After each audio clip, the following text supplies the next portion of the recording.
آج میں بات کرنے جا رہا ہوں کہ انگوٹھیوں کے بارے میں کہ انگوٹھیاں جو سی ہیں وہ کون سی انگلی میں پہننی چاہیے۔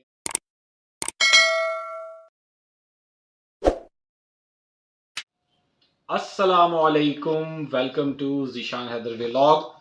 آج بہت ہی امپورٹنٹ جو ہے وہ میسج آپ کے ساتھ میں شیئر کرنے جا رہا ہوں۔ آج میں بات کرنے جا رہا ہوں کہ انگوٹھیوں کے بارے میں کہ انگوٹھیاں جو سی ہیں وہ کون سی انگلی میں بڑا جو ہے وہ ضروری ٹاپک ہے کہ انگوٹھی جو سی ہے وہ کون سی انگلی میں پہننی چاہیے۔ تو میں اپنی بات کروں گا کہ میں کافی عرصے سے جو ہے وہ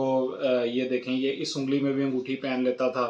اس انگلی میں اور اس انگلی میں۔ پھر ایک دن یہ ہوا کہ میں کہیں پہ بیٹھا ہوا تھا تو میرے ایک بہت اچھے دوست ہیں، انہوں نے مجھے دیکھا کہ میں نے انگوٹھی اس انگلی میں پہنی تو انہوں نے مجھے منع کیا، انہوں نے کہا کہ اس انگلی میں انگوٹھی نہیں پہنتے۔ میں نے بہرحال اس کے اوپر ریسرچ کوئی نہیں کی، تو میں نے پھر ایک دو مولانا حضرات سے پوچھا، انہوں نے کہا جی کہ آپ پہن لیں، کوئی ممانعت نہیں ہے، تو یہ وہ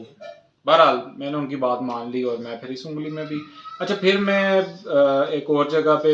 تھوڑا عرصہ پہلے کی بات ہے، میں بیٹھا ہوا تھا تو وہاں پہ میرے ایک بہت اچھے دوست جو ماشاءاللہ بڑا نالج ہے ان کو اور دینی کتب کا وہ بڑا مطالعہ کرتے ہیں، انہوں نے مجھے منع کیا، انہوں نے کہا کہ یار یہ اس انگلی میں جو ہے وہ انگوٹھی آپ مت پہنا کریں کہ معصوم سے روایت ہے،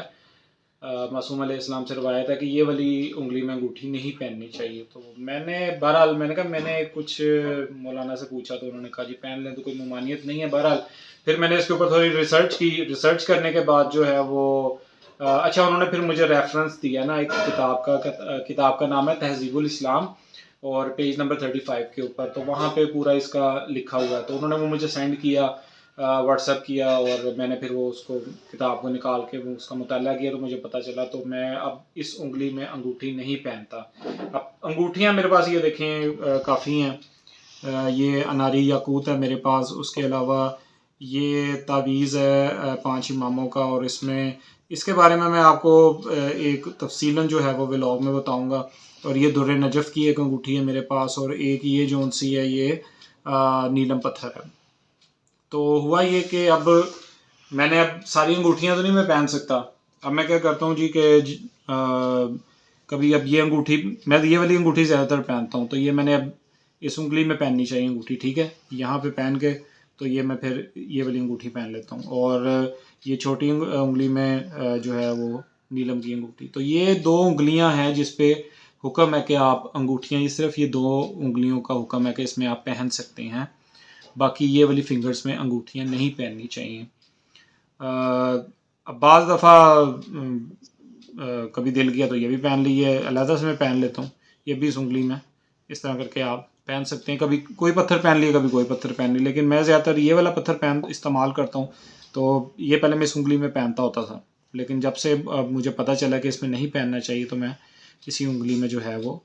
پہنتا ہوں۔ تو یہ ایک بڑا ہی ضروری ایک میسیج تھا جو آپ کے ساتھ میں شیئر کرنا چاہ رہا تھا، اور پھر میں نے کافی اس کے بارے میں جو ہے وہ اسٹڈی کی، اور مجھے پتہ چلا کہ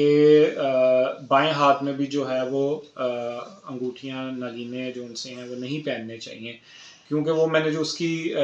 واقعہ پڑھا اس میں یہ تھا کہ حضرت علی علیہ السلام کے جو مخالفین تھے، کیونکہ مولا کائنات امیر المومنین حضرت علی ابن ابی طالب علیہ السلام ہمیشہ یہ 2 انگلیوں میں جو ہے وہ انگوٹھی پہنا کرتے تھے، اور ان کے جو مخالفین تھے اس دور میں انہوں نے بائیں ہاتھ میں پھر انگوٹھی پہننا شروع کر دی۔ تو جو حضرت علی علیہ السلام سے جو بغض رکھتے ہیں یا ان کے مخالفت میں ہوتے ہیں لوگ، وہ پھر جو ہے وہ الٹے ہاتھ میں انگوٹھی پہنتے ہیں، وہ ان کی نشانی ہے۔ تو بہرحال اور ایک میں نے قبیلہ پڑھا تھا، اس میں تہذیب الاسلام میں لکھا ہوا ہے، بنی لوط کے غالباً آپ جب وہ اسٹڈی کریں گے تو آپ کو پتہ چل جائے گا کہ وہ لوگ تھے جو یہ شہادت کی انگلی میں اور پاؤں کی انگلیوں میں جو ہے وہ انگوٹھیاں پہنا کرتے تھے۔ تو آپ خود بھی ریسرچ کریں، بلکہ خود ریسرچ کرنی چاہیے، وہ زیادہ بہتر ہے، بجائے آپ ادھر ادھر سے پتہ کریں، کتابیں پڑھیں، ماشاءاللہ اس میں ساری کچھ تفصیلاً لکھ دیا گیا ہے۔ ہماری بس بدبختی یہ ہے کہ ہم خود پڑھتے ہی نہیں ہیں، تو بس سنی سنائی باتوں پہ عمل کر کے تو کر لیتے ہیں کام، لہٰذا جو ہے وہ لازمی اسٹڈی کرنی چاہیے اور تحقیق کرنی چاہیے، اور کوئی بھی آپ کو مسئلہ درپیش ہو تو اس کے ساتھ ہی اگر یہ ایک چھوٹا سا آج کا ولاگ میرا آپ کو پسند آیا ہو تو پلیز جو میرے دوست میرے چینل پہ نئے ہیں کائنڈلی میرے چینل کو سبسکرائب کر دیں، لائک کریں اور شیئر کریں اس ویڈیو کو زیادہ سے زیادہ اپنے دوستوں کے ساتھ۔ اس کے ساتھ ہی مجھے ذیشان کو دیجیے گا اجازت، اپنا بہت سارا خیال رکھیے گا، اللہ حافظ۔